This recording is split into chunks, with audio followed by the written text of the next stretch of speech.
Hi, how are you? Very well. Nice to meet you. You as well. So can you tell us your name? I'm Erica Joy Lee J, and I live here in Harlem. Wonderful, wonderful. And what brings you here today? So my husband had an event about wealth and just like different aspects of wealth, like taxes, estate planning, and also just like life after, And so I was just in here in support, and I met you, and I'm very supportive of your nonprofit and what you do, and I just wanted to speak to it and tell why I'm in support of it.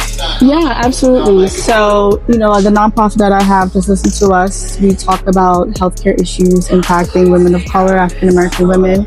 And I know you had some stories to share with us about your experience with childbirth and otherwise. So, feel free to let us know. Yeah, so very quickly, I just had 3 children. So I'm 44 years old right now. I had my first child at 40 and happily married, all successful natural births. And I'm very, very privileged and happy to have gone through those experiences successfully, but I know that many women don't. And I experienced some trauma. I experienced some prejudice. I experienced some difficulty in the healthcare system right here in New York City, a Democratic state who advocates for women of color to have the same health as everyone else all the time. I still experience difficulty, and me and my husband pays for our own insurance. We don't work for a particular 9-to-5 job.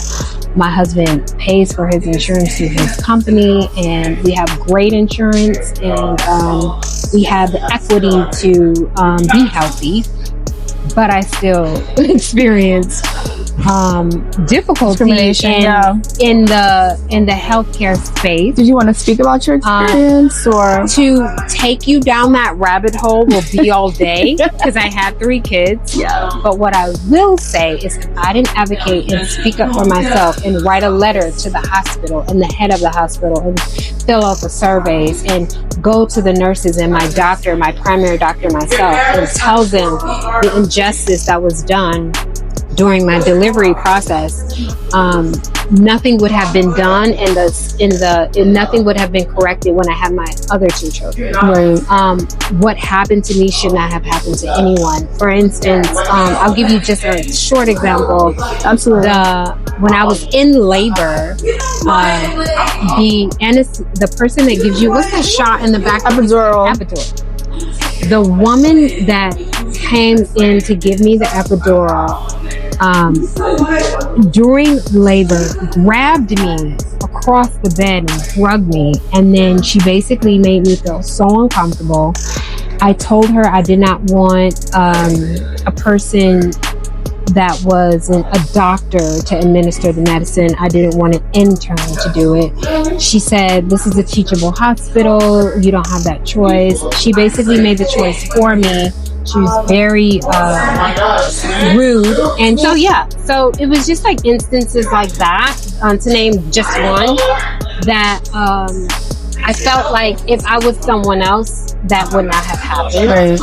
And it could have just been she had a bad day, but it was many instances where I felt inequities within my healthcare that had nothing to do with my social economic standing. It was more so like how I looked, I guess she didn't realize I was 40 years old. Like I was a grown woman that was married. You look so young. Presented myself to be like younger, like woman. It doesn't matter. Even if I was a 20-year-old girl that was a single parent and having a baby on her own, if that was my choice, I still deserve the same care that any other woman would, at any age and for any reason. So I just, different things like that makes me want to speak to your organization and support your organization and spread awareness that even when you work hard and you do everything right, you can experience those inequities in the healthcare system. Absolutely. And I'm so sorry that happened to you. I honestly do feel that this is such a prevalent issue. And to your point, it doesn't matter how old you are, your socioeconomic status, where you live. I mean, having interactions with the healthcare system as a Black woman can at times turn out, deadly.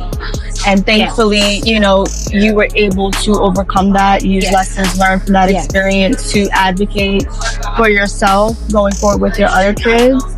And I think a lot of it is just about doing your research, It is. And, I think when you're dealing with OBGYN and they have a specific hospital and you're dealing with that hospital, you may or may not like the hospital, but you have to deal with it because that's your hospital. Because that's when your insurance covers that network. So you kind of have to say, and I had a choice to go to another hospital, but my primary doctor, my OBGYN that has fostered this entire pregnancy for 9 months, would not have been able to deliver at that hospital. Right. So I chose that so that in the end, my OBGYN didn't show up anyways. So because my pregnancy came before schedule. All 3 of my babies were born 2 weeks early. So like that kind of like, even if you have a scheduled due date and different things like that, like very many times you will end up being in a hospital or being with a provider that you don't know, or around doctors and nurses that you aren't familiar with, and that don't know you. And so then it opens you up to, you're at their mercy. Exactly. And I think honestly, your candor about the situation is just shows you've overcome it.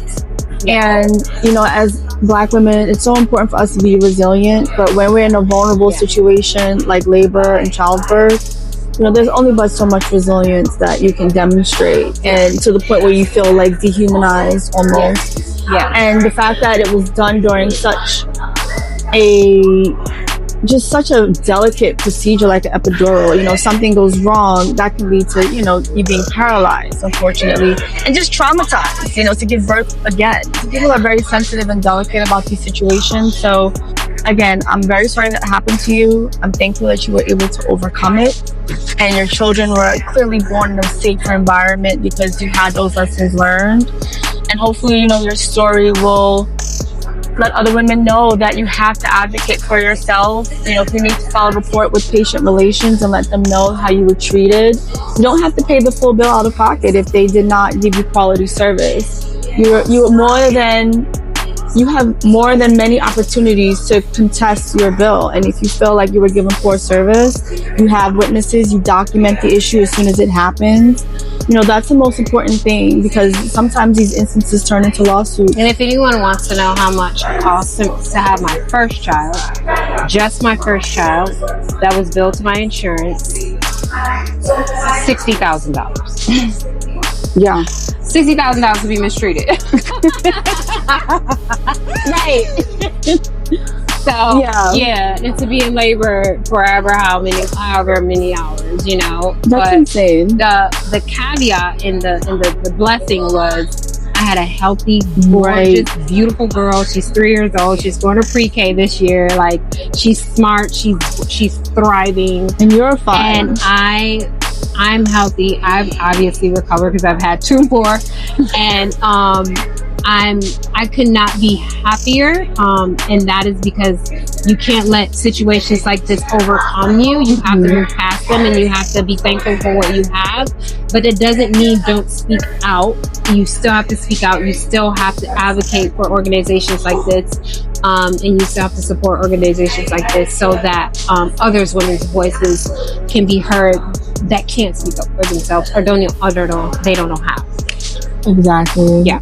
Well, thank you so much. Thanks for having me. Thank you for interviewing, and we will definitely keep you plugged in